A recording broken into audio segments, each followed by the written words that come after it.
Aí, pessoal da internet, beleza?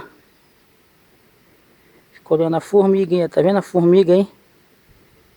Carregando aí, maior dificuldade. Uma folha, né? Faz maior força aí, o obstáculo e tal. Tá vendo a formiga? Carregando aí, ó, a folha.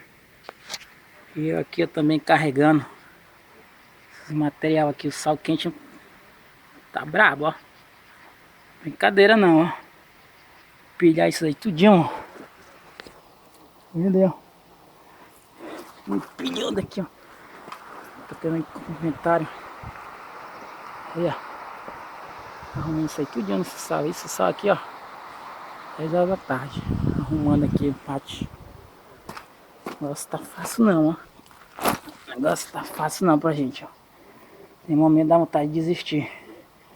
Aí eu fico imaginando, né? Eu não sou formado, né? Não sou nenhum engenheiro, né? Curso superior, só tenho um curso técnico. Eletrônico e automação industrial. Mas só que o mercado tá tão ruim de trabalho aqui no Amazonas. A gente tá aceitando qualquer oportunidade, mesmo para pagar minhas contas, né? A gente tem que enfrentar, né? Rebaixar a categoria, mas é isso aí, vamos à luta. Aí, ó, salzão aí, ó. Lascar.